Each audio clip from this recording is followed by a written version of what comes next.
Here we have our Peugeot engine.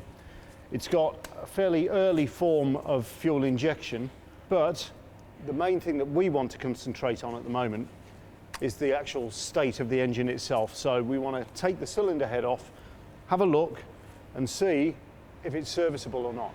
If it is serviceable, I'm going to leave as much alone as I possibly can.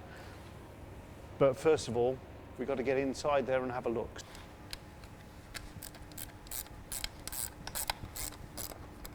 So let's get the rocker cover off. Well, those weird little springy things. I suppose those must go onto the tops of the spark plugs. Interesting little thing that they used to do quite a lot in the 1960s and 70s is that this engine was canted over sort of around about 45 degrees. Because if this engine was sitting upright, it would be quite high up, which means that the car would need a high bonnet line, which then wouldn't look so good, you know, style-wise. So, engine canted over, with the oil sump shaped so that it holds the oil, so that's all nice and level. Then that allows for a lower bonnet line.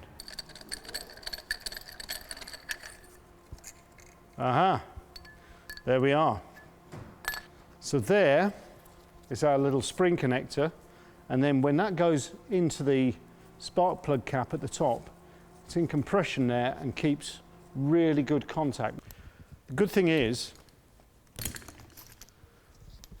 that all of these spark plugs look like they've been burning fairly clean, which is not bad.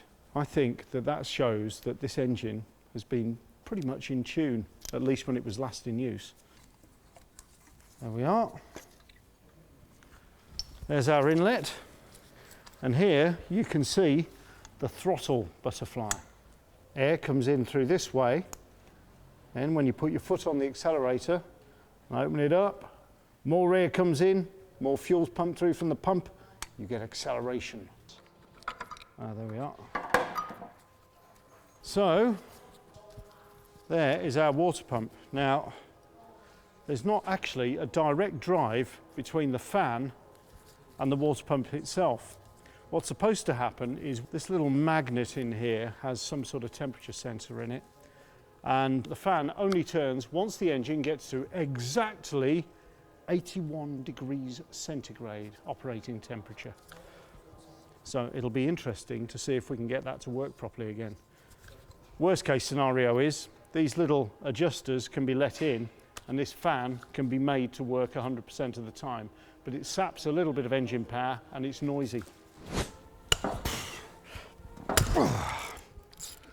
Excuse that bit of grunting, they were a little bit tight. We're now at the point where I'm ready to remove the cylinder head from the block. A little bit of water coming out. Worst thing about it is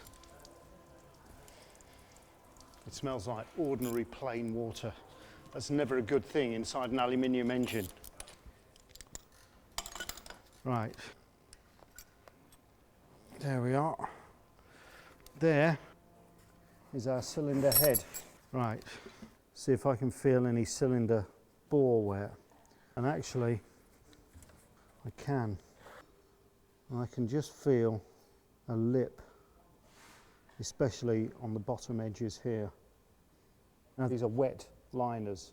So these parts of the cylinder can actually be removed and replaced with brand new liners, which means if we can get them, we can make this engine as good as new. Okay, let's just take a little look here. All our push rods have stayed in place, so we'll be able to mark all of those. This is the head gasket. Peel it off. And in fact, I think we might be in trouble. Yeah, these little bits of corrosion seems to have kind of punched through it a little bit, and I'm just wondering if it's damaged the aluminium of the cylinder head. So let's just have a little look here. That really doesn't look great, does it? Now, I'm not entirely sure what these areas are supposed to be, whether they're actually supposed to be holes or not. I think one thing's safe to say, the cylinder head is going to need to be skimmed if there's enough metal left on it to be skimmed. If we go down too far, then it won't sit correctly, and we'll never get the valve clearances right. What I don't like are these little furred up galleries here. I'm not sure what they're supposed to do or what they're supposed to be. One thing's for sure, they don't look like they did when they came out of the factory. I've never seen inside one of these, and I know that much.